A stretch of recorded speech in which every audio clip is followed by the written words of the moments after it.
Hello friend, tricks for all students में आप सभी का एक बार फिर से स्वागत है। आज हम इस वीडियो में generic elective history the world after 1945 विश्व 1945 के बाद का चैप्टर 3 पढ़ने जा रहे हैं। यूनाइटेड किंगडम, कल्याणकारी राज्य की चुनौतियाँ। तो फ्रेंड्स, इस चैप्टर में हम कल्याणकारी राज्य तथा उसके प्रकारों को समझेंगे। इसके साथ ही हम ये देखेंगे कि यूनाइटेड किंगडम में कल्याणकारी राज्य की क्या चुनौतियां थीं। तो फ्रेंड्स, वीडियो को पूरा देखें ताकि पूरा टॉपिक आपको अच्छे से समझ में आ सके। तो फ्रेंड्स, आगे बढ़ने से पहले यूनाइटेड किंगडम का मतलब जान लेते हैं। यूनाइटेड किंगडम कोई एक देश नहीं है, इसमें 4 देश शामिल हैं: इंग्लैंड, वेल्स, स्कॉटलैंड और उत्तरी आयरलैंड। इन 4 पड़ोसी देशों को मिलाकर ही यूनाइटेड किंगडम का निर्माण होता है। तो चलिए अपने टॉपिक पर आते हैं, कल्याणकारी राज्य। तो फ्रेंड्स, कल्याणकारी राज्य एक ऐसा राज्य होता है जो अपने नागरिकों को सामाजिक और आर्थिक सुरक्षा तथा सामाजिक सेवाएं प्रदान करता है ताकि लोगों को खराब स्थिति से उबारा जा सके।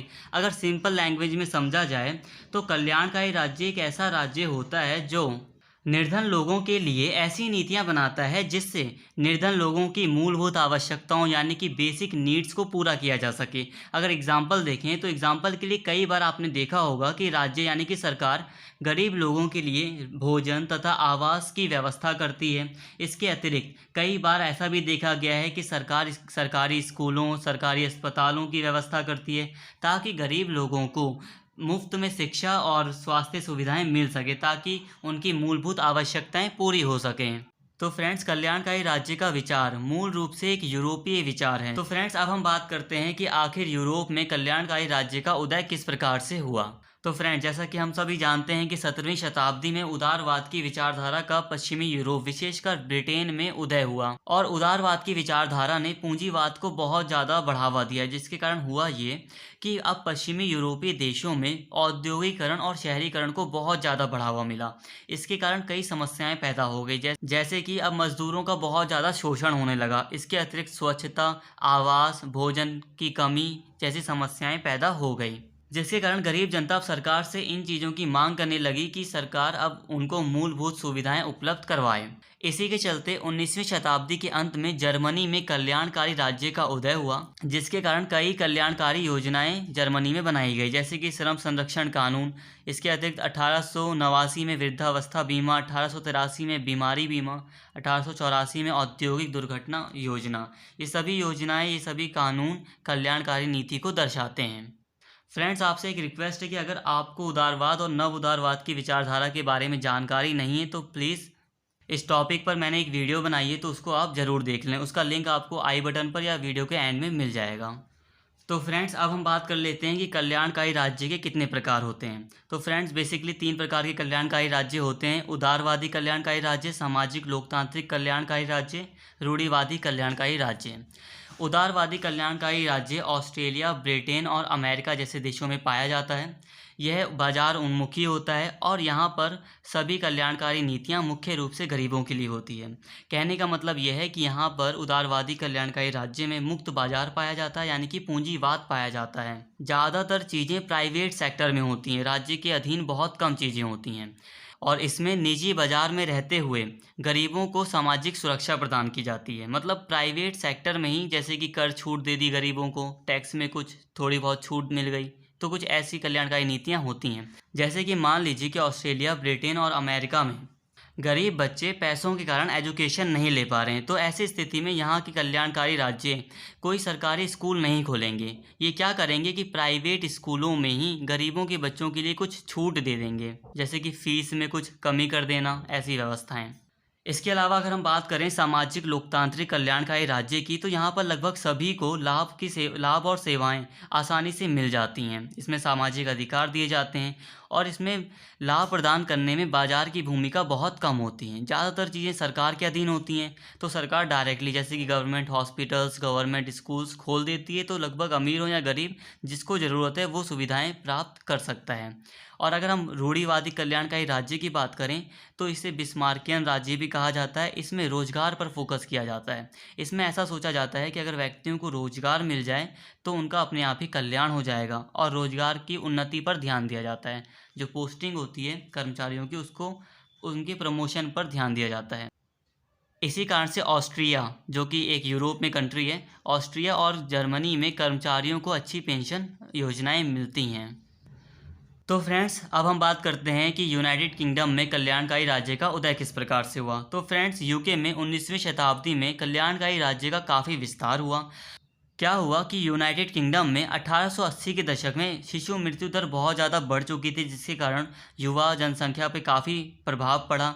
इसके अतिरिक्त मजदूरों का शोषण बहुत ज़्यादा हो रहा था, जिसके कारण गरीब जनता ने आवास, स्वास्थ्य सेवाओं और सस्ते भोजन की मांग करना शुरू की, जिसके कारण कई कल्याणकारी नीतियां सामने आईं। और कल्याणकारी उपाय के रूप में जो पहली नीति लागू की गई यूके में यानी कि यूनाइटेड किंगडम में, वह 1906 में स्कूल और चिकित्सा जांच के समय मुफ्त भोजन था। मतलब मुफ्त भोजन के रूप में पहली कल्याणकारी नीति 1906 में लागू की गई। इसके अतिरिक्त 1908 में वृद्धावस्था पेंशन लागू की गई, जो कि पहली नगद सहायता थी। बाल अधिनियम, जिसमें बालकों को संरक्षण प्रदान किया गया। व्यापार बोर्ड अधिनियम 1909। 1911 में राष्ट्रीय बीमा अधिनियम लागू किया गया, जो कि कल्याणकारी नीतियों को प्रदर्शित करते हैं। इसके साथ ही 1914 में प्रथम विश्व युद्ध का प्रारंभ हुआ, जिसके कारण राज्य को ये डर लगा कि कई प्रकार की देश में समस्याएं पैदा हो सकती हैं। इस कारण से 1914 में सरकार ने कल्याणकारी राज्य की नीतियों को अपनाए रखा। परंतु विश्व युद्ध समाप्त होने के पश्चात कल्याणकारी राज्य की जो नीतियां थी वो थोड़ी धीमी हो गई। परंतु जैसे ही द्वितीय विश्व युद्ध आया, उसके कारण यूनाइटेड किंगडम की जो अर्थव्यवस्था थी वो बुरी तरह प्रभावित हुई, जिसके फलस्वरूप 1945 में राष्ट्रीय बीमा अधिनियम, परिवार भत्ता अधिनियम, 1944 में शिक्षा अधिनियम, 1946 का औद्योगिक दुर्घटना अधिनियम, 1948 में राष्ट्रीय सहायता अधिनियम और 1948 का राष्ट्रीय स्वास्थ्य अधिनियम, ये सारे अधिनियम कल्याणकारी नीतियों को ही प्रदर्शित करते हैं और ये राष्ट्र के पुनर्निर्माण के लिए इन नीतियों को अपनाया गया था। अब ब्रिटेन की कल्याणकारी राज्य की जो मुख्य विशेषता थी वो ये थी कि निर्धनता अधिनियम और सामाजिक नीतियों में निरंतर व्यावहारिक बदलाव देखा गया। कभी ऐसा लगा कि कल्याणकारी नीतियां बहुत ज़्यादा हो रही हैं और कभी ऐसा लगा कि अब कल्याणकारी नीतियां खत्म हो रही हैं, क्योंकि कई बार ब्रिटेन बाजार को ज़्यादा महत्व देता था, पूंजीवाद को ज़्यादा महत्व देता था, तो अपने जो कल्याणकारी राज्य था वो अपने हाथ खींचने लगता था। परंतु कभी कभी वो देखता था कि नहीं, जनता को ज़रूरत है, तो वो कल्याणकारी नीतियों को भी लागू करता था। फ्रेंड्स अब हम बात करते हैं कल्याणकारी राज्य के संकट की। अब क्या हुआ कि 1980 के दशक में कल्याणकारी राज्य की बहुत ज़्यादा आलोचना होने लगी। ऐसा माना जाने लगा कि कल्याणकारी राज्य रोजगार और महंगाई की समस्या को समाप्त करने में पूरी तरह असफल रहा है।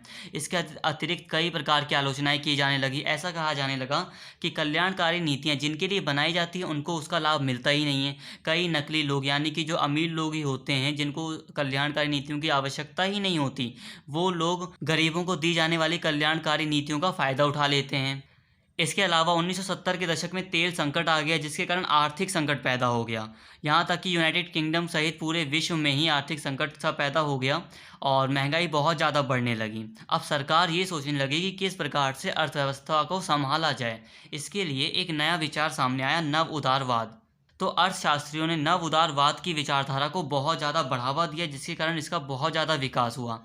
नव उदारवादी विचारधारा का मानना है कि अगर राज्य को यानी कि सरकार को अपनी अर्थव्यवस्था को मजबूत करना होता है, देश की अर्थव्यवस्था को अगर मजबूत करना होता है, तो राज्य को बाजार में या अर्थव्यवस्था में हस्तक्षेप नहीं करना चाहिए। जैसे कि एक तरह से ये पूंजीवाद का बहुत ज़्यादा समर्थन कर रहा है। खुली प्रतिस्पर्धा होनी चाहिए और राज्य को किसी प्रकार का हस्तक्षेप नहीं करना चाहिए। तो इस विचार को बहुत ज़्यादा प्रोत्साहन मिला, जिसके कारण 1990 के दशक में कई देशों ने इसको अपनाया, यहाँ तक कि भारत ने भी अपनाया। परंतु हम यूनाइटेड किंगडम की बात कर रहे हैं, तो वहाँ पर इसको अपनाया गया, जिसके कारण बाज़ारों में राज्य हस्तक्षेप को कम करके बाज़ारों को सशक्त बनाने का प्रयास किया गया, बाज़ारों को दोबारा से मजबूत बनाने का प्रयास किया गया। ऐसी आशा जताई गई कि नव उदारवाद कई प्रकार की समस्याओं को समाप्त कर देगा। परंतु फ्रेंड्स, नव उदारवादी नीतियाँ लोगों में समृद्धि लाने में विफल रही हैं, साथ ही राज्य के पुनर्वितरण कार्यों को भी नुकसान पहुंचा रही हैं। मतलब नव उदारवादी विचारधारा इतनी कारगर सिद्ध नहीं हुई जितना उसे बताया गया था। तो फ्रेंड्स, इस चैप्टर में हमने यही देखा कि किस प्रकार यूनाइटेड किंगडम ने अपनी कल्याणकारी नीतियों को लागू किया और किस प्रकार से लास्ट में हमने ये देखा कि कल्याणकारी राज्य का किस प्रकार से संकट पैदा हो गया, किस तरह से यूके ने नव उदारवादी विचारधारा को अपनाया और परंतु उससे भी कोई लाभ नहीं हुआ। तो फ्रेंड्स, इस वीडियो में फ़िलहाल इतना ही, और अगर आपको वीडियो पसंद आई तो प्लीज़ चैनल को ज़रूर सब्सक्राइब करें और लाइक करें और कमेंट करके वीडियो के बारे में ज़रूर बताएं। Thank you.